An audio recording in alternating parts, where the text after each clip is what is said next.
Tapi masih satu jalur gitu ya. Mungkin Mas Gemi jadinya kenal berbagai warna, berbagai paduan warna. Itukah yang membawa Mas Gemi juga lebih mengenal dunia marketing ya? Kita bilang advertising, branding dan lain sebagainya, Mas.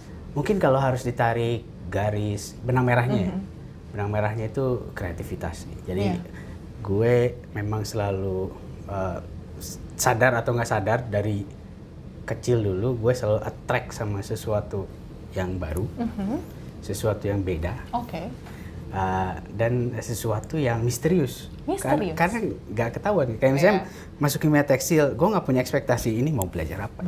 Justru karena nggak tahu gue pengen tahu, gue masuk ke seni rupa juga. Gue keluarga bapak gue guru, ya, nyokap, ibu rumah tangga. Tidak ada yang backgroundnya itu seniman gitu, kecuali ya mungkin kakek gue, tapi seniman tradisional gitu. Tapi rasa penasaran itu dan attraction to creativity itu kayaknya yang membawa gue masuk ke jalur path yang itu sih. Kayak masuk ke seni rupa, wah asik juga nih kayaknya belajar seni gitu. Terus ada jurusan yang gue pikir nyambung itu tadi. Ternyata enggak. Jadi gue selalu attract sama hal-hal yang bersifat kreatif. Yes, beda, baru, dan misterius ya. Oke. Bincang bersama. Hai semua listeners, kembali dalam podcast Bincang Bersama. Kali ini sosok profesional di balik dunia marketing, digital, dan juga mungkin seni kali ya. Karena ketika masuk ke ruangannya dipenuhi pajangan-pajangan seni. Siapakah dia? Ada Chief Marketing Officer KG Media dan juga Chairman Indonesia Digital Association, Mas Dian Gemiano. Hai Mas Gemi. Halo, apa kabar? Baik, gimana Mas Gemi? Sehat? Baik, alhamdulillah. Oke. Aku ketika menginjakan kaki di ruangan kerja Mas Gemi itu banyak banget ya, dari sudut kiri, kanan. Berbau seni banget. Emang anaknya nyeni banget, kreatif banget atau gimana tuh Mas? Ya karena mungkin karena background sekolah gue dulu di sekolah seni rupa ya. Jadi ke bawah-bawah tuh vibes-nya itu sampai sekarang masih ke bawah-bawah aja. Seni Kriya Tekstil bener ya Mas ya? Iya, dulu di FSRD ITB. Angkatan 99. Baru 3 tahun. Gue ambil dulu namanya apa ya? Program studi gitu ya, program studi Kriya Tekstil. Jadi kalau di FSRD ITB dulu tuh ada seni murni, fine art, ada desain. Nah, di tengah-tengahnya ada kriya. Atau kriya itu craft itu, perkawinan antara seni dan desain. Nah, gue waktu itu ambil tekstil. Tekstil kan jarang banget ya cowok mungkin tekstil. Nah, itu ada latar belakang dari keluarga kah memang nyeni banget atau enggak sih, sebenarnya lebih ke terjebak. Terjebak, Karena gini, gue sebelumnya justru sekolah di STM Kimia. Wow, kontras sekali. STM Kimia Tekstil. Nah, saya pikir, wah ini tekstil juga, nyambung gitu ya. Ternyata beda banget, karena di STM dulu, di STM Tekstil itu diajarinnya itu, jadi menyiapkan murid untuk untuk bekerja di laboratorium tekstil. Nah, jadi urusannya kimia tuh, mencari warna, color matching gitu dan lain-lain. Pokoknya pengolahan tekstil dari benang sampai kain gitu. Nah, waktu itu guru kimia, salah satu guru kimia saya, Gemi coba coba deh lihat di FSRD ITB ada jurusan Kriya Tekstil. Terus, wah nyambung dong. Ternyata pas masuk enggak nyambung. Ada beberapa sih yang nyambung, kayak misalnya teknik pewarnaan batik gitu ya, atau tenun yang masih ilmu kimia gue masih kepake gitu di situ. Tapi tidak menyangka bahwa kriya itu ternyata unsur seninya lebih dominan di waktu ke FS. Tapi gue enjoy sekali. Enjoy ya. Cukup unik ya ternyata, ada background yang sangat kontras gitu, dari STM ke perkuliahan gitu. Tapi balik lagi ke masa kecil, Mas Gimi lahir di mana sih Mas?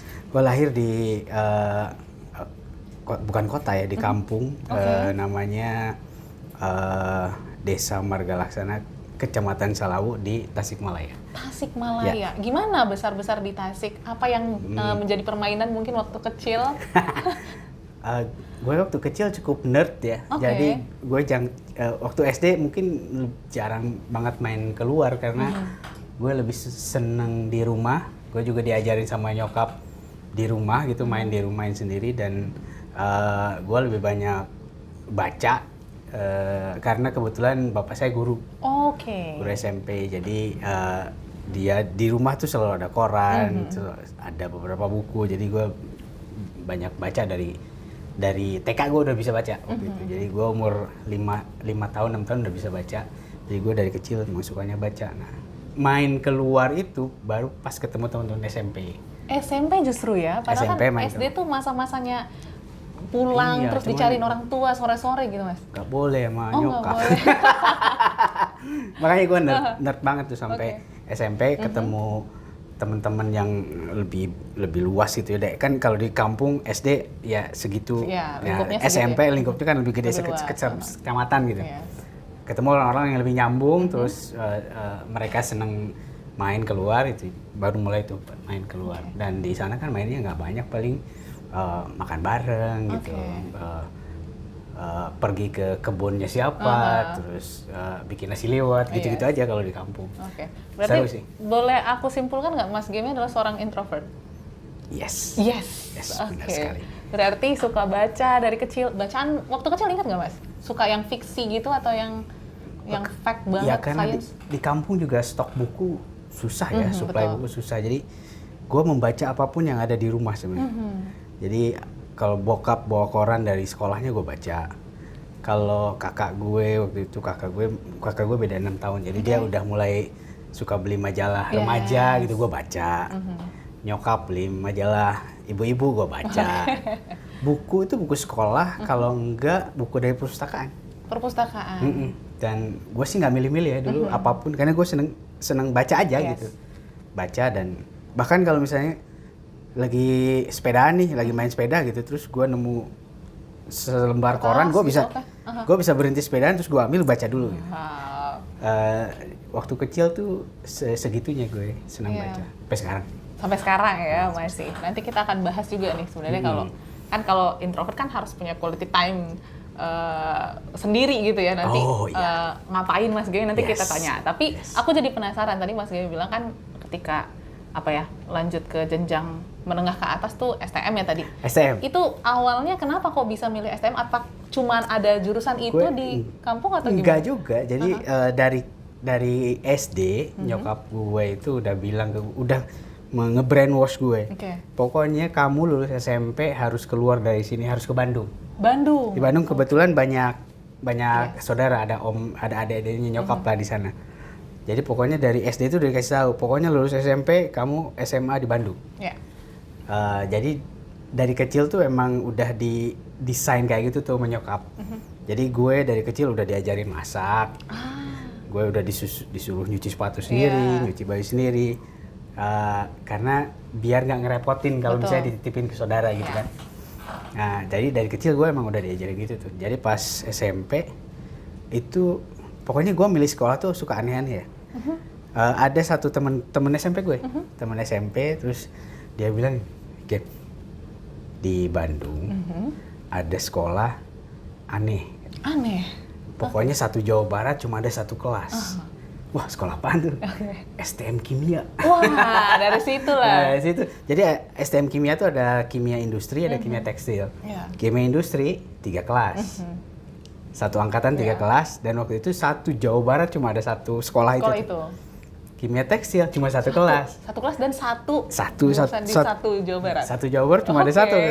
Ini dia nih.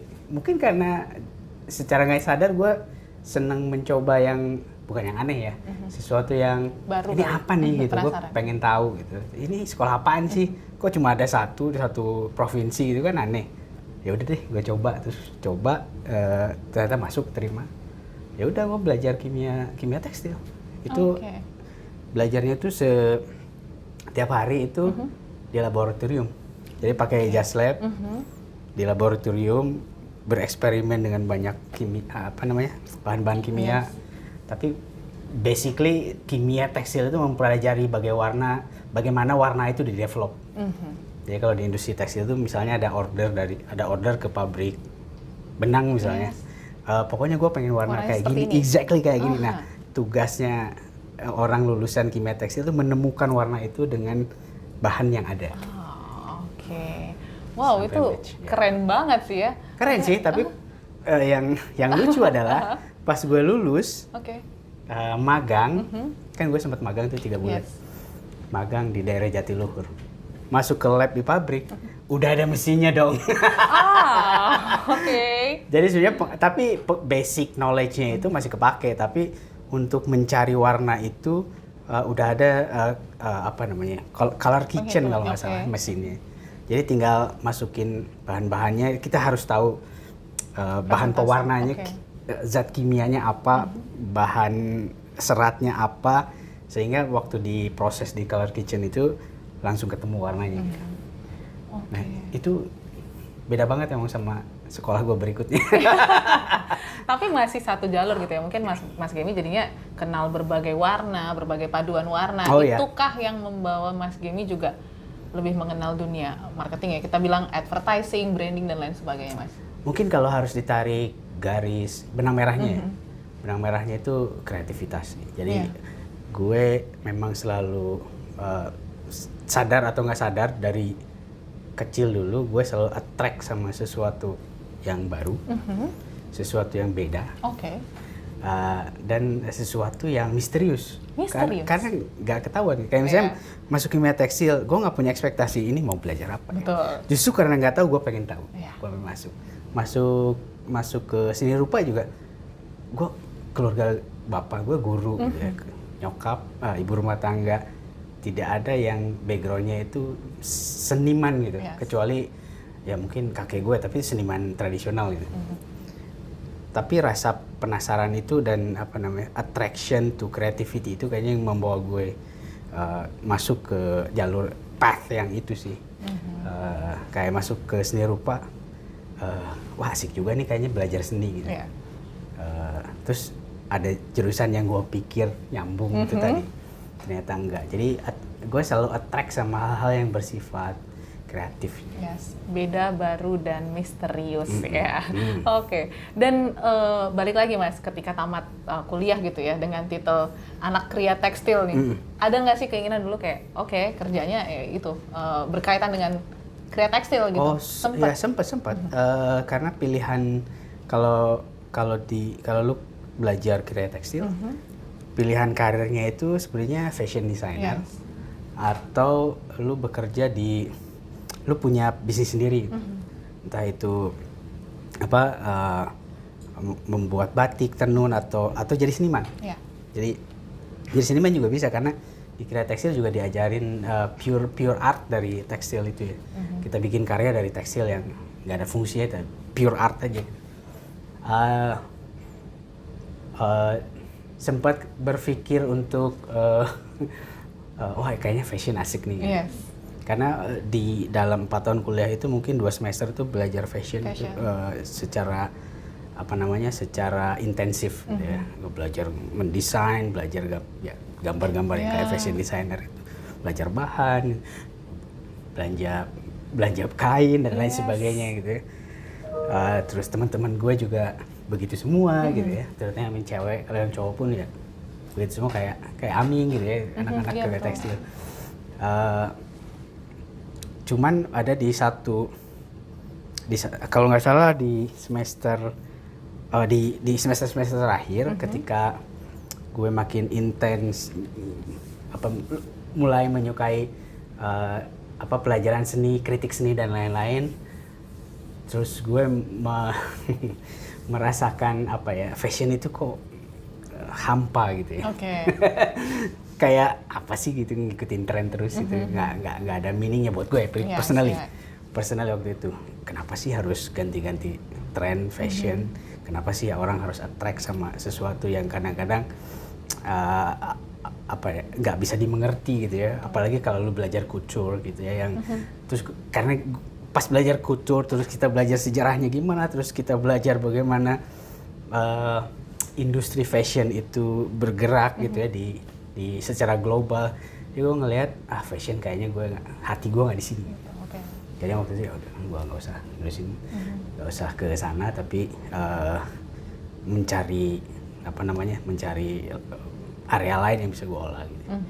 Nah terus selama kuliah itu gue emang sering beraktivitas di kampus gitu ya. Terus kalau anak sering lupa, aktivitasnya bukan kayak kegiatan kemahasiswaan itu, enggak sih. Jadi kita lebih banyak ngerjain project, gitu, ada event, ada acara apa gitu ya dari luar kita yang garap. Kita udah belajar nyari duit juga sih. Belajar making money gitu buat himpunan dan lain-lain. Nah dari situ sebenarnya bergaul dengan senior-senior yang karena kalau di seni rupa alumni biasanya masih suka pada datang kampus dan masih suka nge-brainwash. Jadi alumni kan banyak yang kerja di advertising, di agency gitu ya, creative agency dan lain-lain. Jadi kita juga terekspos dengan hal-hal itu. Jadi di situ mulai diperkenalkan dengan dunia marketing, agency, advertising dari senior-senior yang udah alumni. Terus kita juga dapat project-project bareng gitu ya sama mereka. Mulai dari event. Kalau event kan udah semua itu desain lah, bikin iklannya dan lain sebagainya. Jadi terekspos sama hal-hal yang kreatif. Dan gue kayaknya ada attraction ke situ gitu. Terus pas lulus, kebetulan pas begitu lulus, emang gue sempet sama 4 orang temen gue yang seangkatan bikin creative agency di Bandung. Dan sempet jalan, kita punya klien jalan 2,5 tahun sebelum ke Jakarta. Gitu. Jadi emang jalannya begitu tuh. Masuk dulu ke creative agency, mendalami lebih dalam tentang advertising. Dari situ waktu itu masih zaman print ya, belum ada digital. Jadi gue masih bikin iklan buat majalah kawanku gitu ya. Masih terus bikinnya masih di di printnya masih ada negatifnya gitu. Terus kalau ngecek tuh harus bolak-balik Bandung Jakarta. Ini sekarang udah nggak ada lagi. Sebelum ada digital, nah itu masih tuh kayak gitu. Berarti prosesnya cukup panjang ya Mas ya. Berarti pindah ke Jakarta tahun berapa tuh Mas? 2007 deh kalau nggak salah. 2007. Jadi agensi gue dan teman-teman waktu itu namanya Koma. 2,5 tahun jalan, kita kelas 1 kliennya grupnya Eiger di Bandung.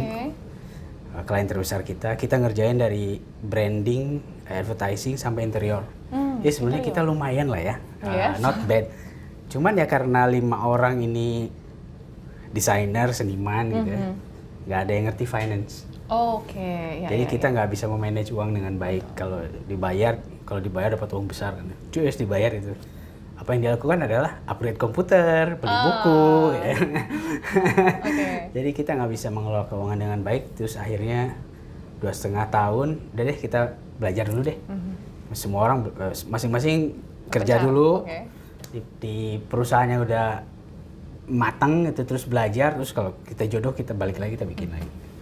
Sampai sekarang sih nggak balik-balik lagi. Mungkin next time. Berarti masih dalam proses belajar masing-masing mungkin ya? Mudah-mudahan. Karena sebagian ke Bali, sebagian ke Jakarta. Tapi masih tetap keep in touch ya Mas ya? Masih. Karena kan kalau udah once lu pergi ke Bali ya udah, you enjoying life di Bali kan. Mana mau kerja di advertising yang tiap malam harus lembur dan lain-lain. Gue juga mending di Bali dong. Jam 4 sore udah ngebir di pantai. Seru banget kebayangin ya. Tapi balik lagi Mas, berarti kan dari situ ya, dari Koma tadi awalnya mungkin Mas Gemi akhirnya melihat ternyata dunia ini sangat luas gitu ya, dari marketingnya. Terus kan sekarang Mas Gemi juga sebagai Chief Marketing Officer, pasti kan mau nggak mau ya harus belajar sangat-sangat dalam gitu tentang marketing. Betul. Belajarnya by process aja atau betul, by gimana process. Mas? Jadi sebenarnya mulai mulai sadar bahwa this is my path gitu of career itu waktu gue kerja di Grup M, WPP. Jadi pas pertama ke Jakarta gue ke PR dulu, ada PR agency. 2007, terus cuma 1,5 tahun kalau nggak salah. Habis itu diajak apply ke Grup M di media agency, terus keterima. Nah dari situ mulai terstruktur kan, ilmunya itu terstruktur kalau di agency. Diajarin diajarin strategi, diajarin implementasi, diajarin planning. Karena gue waktu itu posisi yang gue apply media planner. Oke. Cuman waktu itu digital belum ada, jadi digital baru muncul lah, belum dipakai orang, baru meletek gitu. TV, print, radio, out of home, ya 4 itu yang majornya. Jadi gue belajar planning, strategi planning, terus buying media, terus eksekusi. Terus dari situ handle, waktu itu kita pitching besar dan dapat Telkomsel. Nah, Telkomsel itu baru tuh masuk digital, karena Telkomsel kan heavy digital. Dulu paling heavy digital tuh Telco. Nah, pegang Telkomsel, handle Telkomsel, terus digital mulai banyak. Nah, itu pertama kali. Dulu itu emisi ya, Media Age. Sekarang Wavemaker namanya. Dulu namanya Media Age, terus ganti nama emisi, sekarang Wavemaker. Dulu di Media Age itu pertama kali bikin divisi digital. Waktu menang Telkomsel. Dan waktu itu kebetulan yang ditunjuk nge-lead tuh gue. Karena gue yang mau. Bukan karena gue yang bisa ya. Mau ya. Karena gue yang mau. Karena waktu itu yang tahu betul masalah digital tuh masih dikit banget. Dikit banget. Sampai waktu itu juga Grup M sampai harus mengakuisisi satu perusahaan digital agar punya capability itu. Jadi karena yang existing. Nah, waktu itu gue mau gitu. Karena lagi-lagi karena this is something new. Ini misterius, gue harus belajar gitu. Jadi gue mau ambil. Waktu itu gue 1 orang, terus mulai nambah tim. Makin gede jadi punya tim digital yang lebih gede. Nah, dari situlah sebenarnya gue mulai masuk ke area-area digital advertising, digital marketing. Nah, ya sebenarnya karena faktor agency itu sih yang menuntut. Karena agency kan dituntut apa ya? Once lu kerja di agency, semua klien itu mengconsider lu lebih expert. Betul. Nah, jadi memang pekerjaan itu menuntut kita belajar lebih dalam. Jadi disitulah gue banyak baca, banyak bertanya, terus gue dapat mentor, gue cari mentor yang oke gitu kan. Kalau di multinational agency beruntungnya adalah kita bisa punya mentor tuh sampai ke headquarter. Jadi ada mentor di Singapura, ada mentor di UK gitu kan UK based tuh WPP. Nah, di situ lebih banyak belajar lebih dalam tentang marketing advertising di agency. Berarti udah beberapa season shifting lah ya, Mas. Iya, benar. Dan di agency itu karena ya itu tadi, karena konsultan kan orang ngelihatnya lu harus ngerti semua. Betul. Nih. Ya akhirnya jadi mau nggak mau kita juga mencoba mengerti ini apa sih dunia marketing advertising itu, stakeholdersnya siapa aja, terus hubungan kerjanya seperti apa, value-nya seperti apa. Nah, jadi waktu itu gue decide emang dari waktu kerja di agency itu bahwa karena di advertising itu ada 3 stakeholder utama kan. Agency, brand, sama media. Itu 3 stakeholder utama tuh di dunia advertising, di dunia periklanan. Jadi gue udah decide emang waktu dari awal bahwa gue harus coba kerja di brand. Dan gue harus kerja di media, biar gue punya understanding yang lebih full tentang dunia, dan itu gue jalanin sampai sekarang. Sekarang ya di KG Media. Nah, cerita dikit Mas, ini kan Mas Gary masuk di KG Media itu tahun 2018 bener ya? Atau sebelumnya? 2016. 16 ya? Ya. Dan itu kan 15 apa 16? Nanti kita cari tahu ya. Tapi kan itu prosesnya shifting tuh lagi besar-besaran Mas. Dari ya mungkin yang dulu tradisional terus akhirnya ke digital. Benar. Gimana Mas Gemi sendiri itu kan terlibat dengan besar gitu ya, melihat perubahannya dan mungkin jadi yang nge-lead juga gitu. Gimana? Nah, jadi, susah nggak? Atau gimana? Setelah dari agensi gue sempat kerja di brand. Di FWD Insurance. 2 tahun, 2,5 tahun. Itu karena gue punya grand plan bahwa gue harus punya point of view dari 3 stakeholders ini. Nah, pas ada ajakan untuk bergabung sama KG, sebenarnya gue happy karena this is the time. Ini satu lagi nih yang belum gue masukin gitu ya. Itu yang pertama. Yang kedua, justru yang menarik gue adalah bahwa waktu itu karena media lagi terdisrupsi, lagi ada challenge besar. Justru itu lebih menarik buat gue karena somehow gue itu waktu pindah dari agency ke brand itu juga brand baru, baru established di Indonesia. Terus dia bilang pokoknya kita bakal jadi perusahaan digital pertama di Indonesia. Jadi terus but we don't know how gitu ya. Oke, gue masuk. Gue pengen jadi part of that journey. Terus waktu di media juga sama. Ini kita lagi punya masalah besar nih. Gue juga pengen jadi part of the journey solving the problem. Jadi kalau buat gue justru ketika ada perubahan, challenge gitu ya, disrupsi yang besar seperti di media waktu itu dan saat ini, itu adalah the most exciting time untuk lu join dan belajar hal yang lebih banyak, belajar hal baru dan seberapa jauh lu berkontribusi terhadap solusinya gitu. Itu justru lebih menantang buat gue daripada misalnya gue join di established company yang ya udah gitu. Lu kerja di AU aja gitu.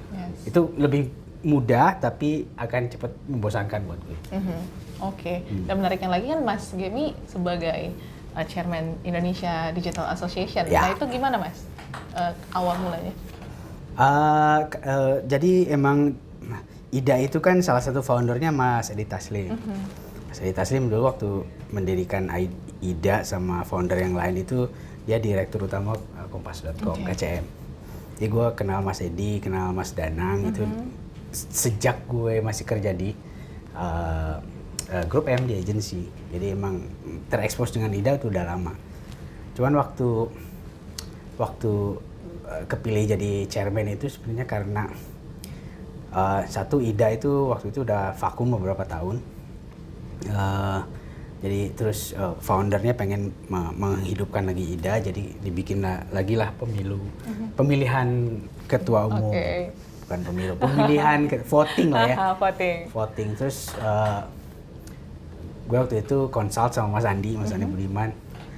Kayaknya satu kita bisa berkontribusi lewat IDA sebagai KG Media. Yang kedua, kayaknya kita juga bakal mendapat benefit lebih kalau IDA ini lebih aktif mendorong advokasi untuk advokasi untuk dunia industri media digital. Jadi dengan alasan dua itulah gue ikutan mencalonkan diri di pemilihan ketua umum waktu itu. Terus program yang gue dorong juga waktu presentasi pemilihan itu yaitu bagaimana asosiasi ini bisa beneficial buat membernya yang kebanyakan media online dalam mendorong advokasi yang menguntungkan perusahaan lokal dan menjaga sustainabilitas media lokal. Karena waktu itu juga tantangan dari perusahaan dari global platform, tekanan dari dunia global dan lain juga udah makin terasa gitu. Jadi dengan pitching seperti itu, alhamdulillah didukung banyak orang waktu itu dan ya akhirnya kepilih gitu sekarang.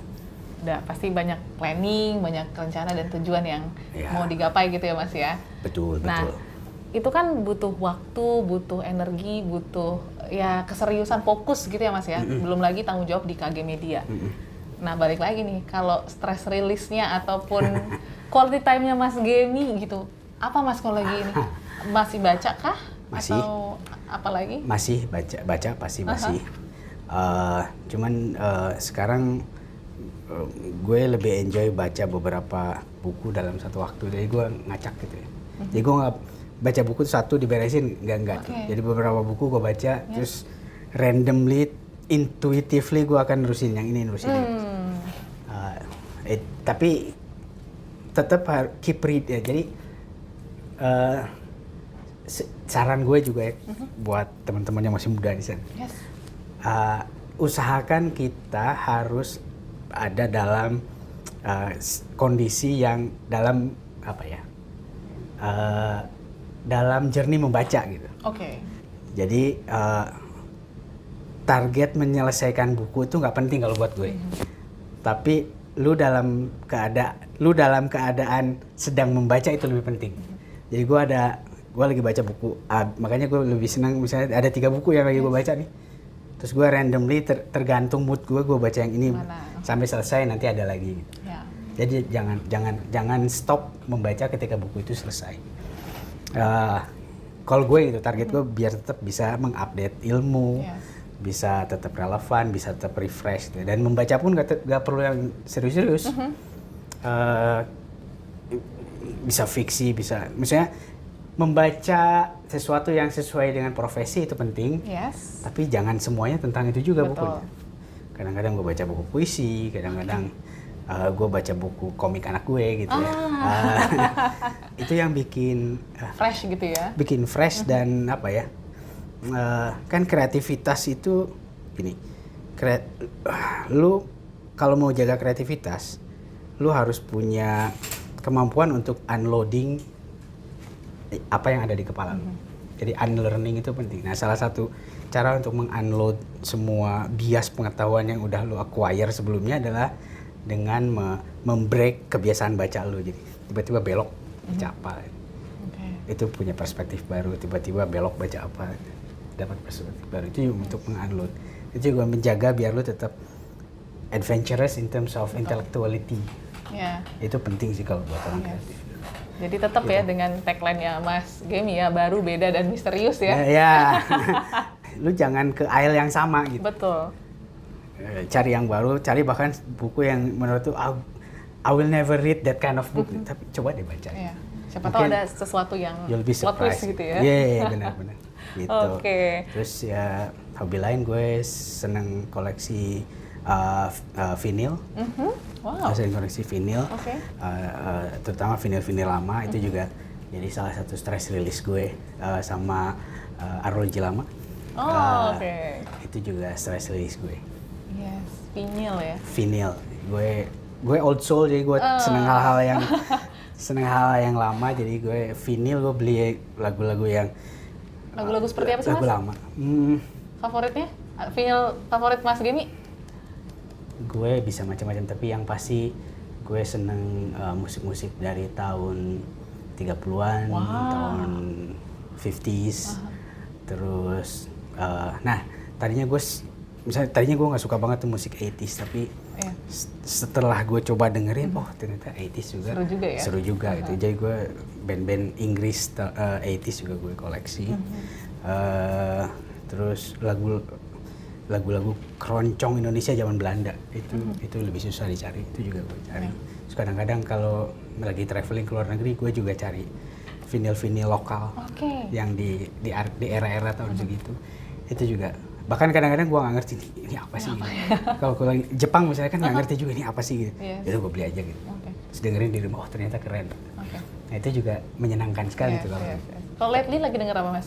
Sekarang gue lagi seneng musik klasik. Klasik? Iya, gue lagi seneng dengerin lagunya apa namanya? Gue lagi seneng dengerin Nessun Dorma, lagunya Pavarotti. Terus gue lagi seneng dengerin lagu-lagu. Gue lagi seneng banget dengerin song timnya Ghibli. Ghibli kemarin baru orkestra ya? Nonton Mas? Gue nonton. Wah, cinta Ghibli ya? Anak gue. Anak gue yang seneng, tapi gue nonton. Gue lagi seneng dengerin itu. Jadi, tapi Ghibli sayangnya gue belum punya koleksi vinyl. Dicari ya. Kalau ada info, tolong di komen. Oke, seru banget ya. Ternyata sharing-sharing sama Mas Gemi gitu. Ternyata seperti yang Mas Gemi bilang gitu ya, beda, baru, misterius, dan banyak hal-hal yang mungkin kita nggak expect dari Mas Gemi, dan something new pop up aja gitu setelah mungkin kamu nonton podcast ini. So thank you Mas Gemi sudah mau sharing. Terima kasih, di podcast. Semoga berguna. Amin, pasti berguna sih. Apalagi tadi tentang kreativitas ya, jadi jangan sampai kita tuh ngeblok diri kita sendiri dengan hal-hal yang mungkin sudah terlalu nyaman ya Mas Gemi ya. So let's try something new. Kalau gitu, thank you semua listeners. Jangan lupa share dan juga subscribe channel ini. Sampai jumpa di episode berikutnya. Terima kasih. Bincang Bersama.